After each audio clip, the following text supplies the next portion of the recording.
ନମସ୍କାର ମୋର ପ୍ରିୟ ଭକ୍ତଗଣ, ବୃନ୍ଦାବନ ଧାମର ପବିତ୍ର ମାଟିରୁ, ରାଧାରାଣୀଙ୍କ ଚରଣରୁ ଏବଂ ଭଗବାନ ଶ୍ରୀକୃଷ୍ଣଙ୍କ ଅନନ୍ତ ଲୀଳାରୁ ମୋର ହୃଦୟରୁ ଅଭିନନ୍ଦନ ଆମର ଏହି ଜ୍ୟୋତିଷ କାର୍ଯ୍ୟକ୍ରମରେ। ମୁଁ ବାବା ପ୍ରେମାନନ୍ଦ ମହାରାଜ ଆପଣଙ୍କୁ କିଛି ଗଭୀର କଥା କହିବାକୁ ଯାଉଛି, ଯାହା ସିଧାସଳଖ ଜ୍ୟୋତିଷ, ଗ୍ରହ ଗୋଚର, ପଞ୍ଚାଙ୍ଗ ଏବଂ ଆପଣଙ୍କ କୁଣ୍ଡଳୀର ବିଶ୍ଳେଷଣରୁ ବାହାରିଛି। ଏହା କୌଣସି ସାଧାରଣ ସମୟ ନୁହେଁ। ଏହା ସେହି ସମୟ ଯେତେବେଳେ ବ୍ରହ୍ମାଣ୍ଡ ନିଜର ଚାଳ ପରିବର୍ତ୍ତନ କରୁଛି ଏବଂ ପ୍ରତ୍ୟେକ ଆତ୍ମାକୁ ଏହି ପରିବର୍ତ୍ତନର ଅନୁଭବ ହେବାକୁ ଯାଉଛି।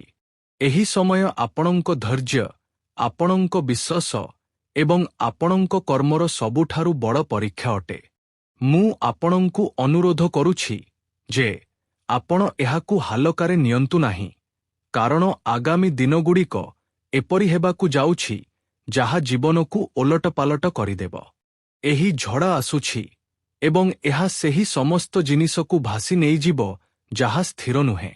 କିନ୍ତୁ ମୋତେ ଆପଣଙ୍କୁ ଆଶ୍ୱାସନା ମଧ୍ୟ ଦେବାକୁ ହେବ ଯେ ଏହି ଝଡ଼ ଆପଣଙ୍କ ବିନାଶ ନୁହେଁ, ବଙ୍ଗେ ଆପଣଙ୍କ ଶୁଦ୍ଧିକରଣ ଅଟେ। ଆଜିର ଜ୍ୟୋତିଷୀୟ ଦୃଶ୍ୟପଟ ଅତ୍ୟନ୍ତ ଗୁରୁତ୍ୱପୂର୍ଣ୍ଣ। ଯେତେବେଳେ ମୁଁ ପଞ୍ଚାଙ୍ଗର ଗଣନା ଏବଂ ଗ୍ରହମାନଙ୍କର ଗୋଚର ଦେଖିବାକୁ ପାଏ ଯେ ଶନି, ମଙ୍ଗଳ ଏବଂ ରାହୁକେତୁଙ୍କ ଚାଳ ଏପରି ତିଆରି ହେଉଛି ଯେମିତି ଏକ ବିଶାଳ ଲହର ପୃଥିବୀର ପ୍ରତ୍ୟେକ କୋଣରେ ନିଜର ପ୍ରଭାବ ବିସ୍ତାର କରୁଛି। ବିଶେଷ କରି ଭଗବାନ ଶନିଦେବ ଏହି ସମୟରେ ନିଜର ମନ୍ଥର ଗତିରେ ଗୋଚର କରୁଛନ୍ତି ଏବଂ ତାଙ୍କର ଦୃଷ୍ଟି କୁଣ୍ଡଳୀର ଅଷ୍ଟମ, ଦଶମ ଏବଂ ତୃତୀୟ ଭାବ ଉପରେ ପଡ଼ୁଛି, ଯାହା ଅଚାନକ ପରିବର୍ତ୍ତନ, କ୍ୟାରିୟରରେ ଉଠାପକା ଏବଂ କଥାବାର୍ତ୍ତାରେ କଟୁତା ଆଣିବାର କାରଣ ହେବ। ଶନିଦେବଙ୍କୁ ଧର୍ମରାଜ କୁହାଯାଇଛି। ସେ କର୍ମର ଫଳଦାତା ଏବଂ ଯେତେବେଳେ ସେମାନେ ବକ୍ରି କିମ୍ବା ମନ୍ଥର ଗତିରେ ଚାଲନ୍ତି, ସେମାନେ ଆମକୁ ଆମର ପୂର୍ବକର୍ମର ହିସାବ ଦିଅନ୍ତି। ସଂସ୍କୃତରେ କୁହାଯାଇଛି, ଶନଶ୍ଚର ଶାନ୍ତି କର୍ମଣାଂ ଫଳଦାୟକ, ଅର୍ଥାତ୍ ଶନି ଧୀରେ ଧୀରେ ଚାଲିବାର ଶାନ୍ତିଦାୟକ ଏବଂ କର୍ମର ଫଳ ଦେବାବାଲା ଅଟନ୍ତି। କିନ୍ତୁ ଯେତେବେଳେ ସେମାନଙ୍କର ପ୍ରକୋପ ହୁଏ, ସେମାନେ ଆମକୁ ହଲାଇ ଦିଅନ୍ତି, ଯାହାଦ୍ୱାରା ଆମେ ଆମର ଭୁଲଗୁଡ଼ିକ ସୁଧାରି ପାରିବା। ଏହି ଗୋଚର ଆପଣଙ୍କ ଭାବନାତ୍ମକ, ଶାରୀରିକ ଏବଂ ମାନସିକ ଏହି ତିନୋଟି ତଳକୁ ପ୍ରଭାବିତ କରିବ।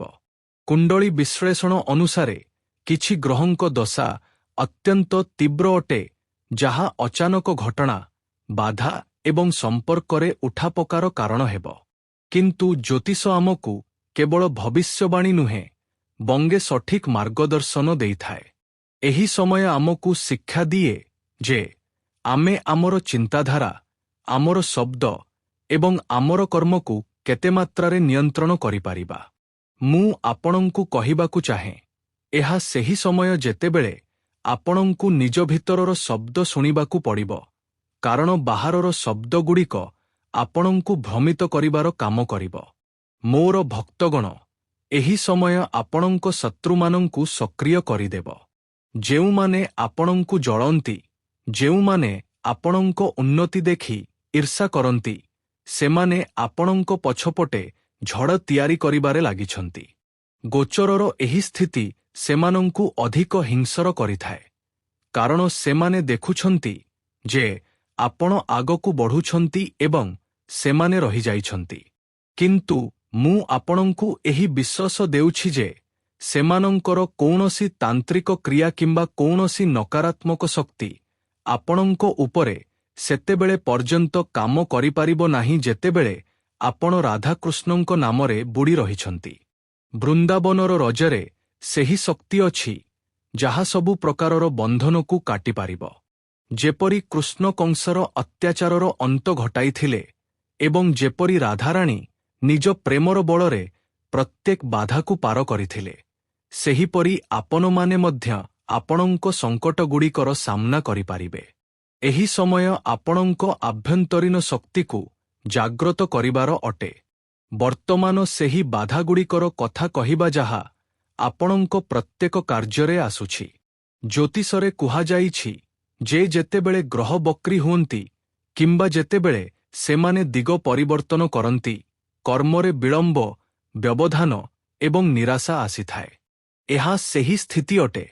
ଆପଣ ଆପଣଙ୍କ କର୍ମକ୍ଷେତ୍ରରେ, ଆପଣଙ୍କ ଘରେ ଏବଂ ଆପଣଙ୍କ ସମ୍ପର୍କରେ ଅଚାନକ ପରିବର୍ତ୍ତନ ଦେଖିଥିବେ। କେତେବେଳେ ଏପରି ଲାଗେ ଯେ ଯେଉଁ ପ୍ଲାନ୍ ତିଆରି ହୋଇଥିଲା, ତାହା ପୂର ହେଉନାହିଁ କିମ୍ବା କେହି ଆପଣଙ୍କୁ ଅଟକାଇବା ପାଇଁ କିଛି କରୁଛି। ଏହା ସମ୍ପୂର୍ଣ୍ଣ ସତ୍ୟ ଯେ ଏହି ସମୟରେ ଆପଣଙ୍କ ଶତ୍ରୁମାନେ ଆପଣଙ୍କ ପାଇଁ ଜାଲ ବିଛାଉଛନ୍ତି। କିନ୍ତୁ ମୁଁ କହୁଛି ଯେ ସବୁଠାରୁ ବଡ଼ ଜାଲ ଆପଣଙ୍କ ମନର ଅଟେ। ଯେତେବେଳେ ଆପଣ ଏହା ଭାବିବାକୁ ଲାଗନ୍ତି ଯେ ଆପଣ ଅସଫଳ ହେବାକୁ ଯାଉଛନ୍ତି, ଆପଣ ଅସଫଳତାକୁ ଆମନ୍ତ୍ରଣ କରନ୍ତି। ତେଣୁ ମୁଁ ଆପଣଙ୍କୁ ଅନୁରୋଧ କରୁଛି ଯେ ଆପଣ ଆପଣଙ୍କ ବିଚାରଗୁଡ଼ିକୁ ପଜିଟିଭ ରଖନ୍ତୁ, ନିଜ ଲକ୍ଷ୍ୟରେ ଅଟଳ ରୁହନ୍ତୁ ଏବଂ କୌଣସି ବାହାରର ହସ୍ତକ୍ଷେପକୁ ଗମ୍ଭୀରତାର ସହ ନିଅନ୍ତୁ ନାହିଁ।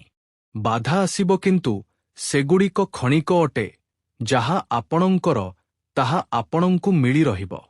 ମୁଁ ପ୍ରାୟତଃ ମୋ ଭକ୍ତମାନଙ୍କୁ କହେ ଯେ ଜ୍ୟୋତିଷ କେବଳ ଗ୍ରହର ଖେଳ ନୁହେଁ, ବଙ୍ଗେ ଏହା କର୍ମର ଲେଖାଜୋଖା ଅଟେ। ଯେତେବେଳେ ଆମେ କହୁଛୁ ଯେ ଗ୍ରହ ଆପଣଙ୍କ କୁଣ୍ଡଳୀରେ କିଛି ଯୋଗ ତିଆରି କରୁଛନ୍ତି, ଏହାର ଅର୍ଥ ଏହା ଯେ ଆପଣଙ୍କ ପୁରୁଣା କର୍ମ ଏବେ ଫଳ ଦେବା ପାଇଁ ପାଚିଛି। ଏହି ସମୟରେ ପଞ୍ଚାଙ୍ଗ ଅନୁସାରେ କିଛି ବିଶେଷ ଗ୍ରହଙ୍କ ସ୍ଥିତି ଏପରି ତିଆରି ହେଉଛି ଯାହା ସଂକେତ ଦେଉଛି ଯେ ବଡ଼ ନିଷ୍ପତ୍ତି ନେବାର ସମୟ ଆସିଯାଇଛି। କିନ୍ତୁ ନିଷ୍ପତ୍ତି ନେବା ପୂର୍ବରୁ ଥରେ ଅଟକନ୍ତୁ, ଭାବନ୍ତୁ ଏବଂ ରାଧାକୃଷ୍ଣଙ୍କ ସ୍ମରଣ କରନ୍ତୁ।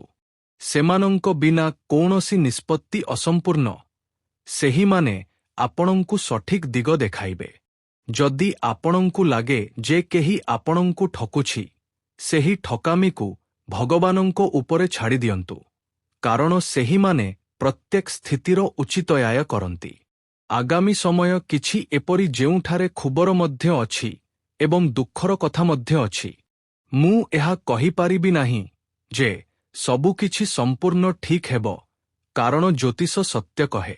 କିଛି ଦିଗରେ ଆପଣଙ୍କୁ ଅତ୍ୟନ୍ତ ସାବଧାନତା ଅବଲମ୍ବନ କରିବାକୁ ପଡ଼ିବ। ଗ୍ରହମାନଙ୍କ ଚାଳ ଏପରି ଯେ ଅଚାନକ ଧନହାନି, ମାନହାନି କିମ୍ବା କୌଣସି ପ୍ରିୟ ବ୍ୟକ୍ତିଠାରୁ ଦୂରତା ହୋଇପାରେ। କିନ୍ତୁ ଏହା ସ୍ଥାୟୀ ନୁହେଁ। ସର୍ତ୍ତ ହେଉଛି ଆପଣ ଆପଣଙ୍କ ଭକ୍ତି ଏବଂ ଆପଣଙ୍କ ଧୈର୍ଯ୍ୟ ହରାନ୍ତୁ ନାହିଁ।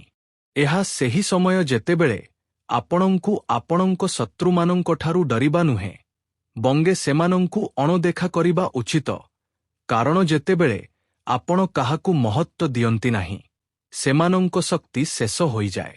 ଏହା ହେଉଛି ସବୁଠାରୁ ବଡ଼ ଉପାୟ, ମନ, ଧ୍ୟାନ ଏବଂ ସମର୍ପଣ। ମୁଁ ଆପଣଙ୍କୁ କହୁଛି ଯେ ଯେତେବେଳେ ମୋତେ କୌଣସି ନକାରାତ୍ମକତାର ସାମ୍ନା କରିବାକୁ ପଡ଼ିଛି, ମୁଁ ମୋର ଚୁପ୍ ରହିବା ଏବଂ ମୋର ସାଧନାକୁ ମୋର ଅସ୍ତ୍ର କରିଛି ଏବଂ ତାହା ସଫଳ ହୋଇଛି। ବର୍ତ୍ତମାନ ମୁଁ ଆପଣଙ୍କୁ ସେହି ବନ୍ଧନଗୁଡ଼ିକ କଥା କହିବି ଯାହା ଏହି ସମୟରେ ଆପଣଙ୍କୁ ଜାକି ରଖିଛି। ଜ୍ୟୋତିଷ କହେ ଯେ ବନ୍ଧନ ବିଭିନ୍ନ ପ୍ରକାରର ହୋଇଥାଏ। ଧନ ବନ୍ଧନ, ଜୀବନ ବନ୍ଧନ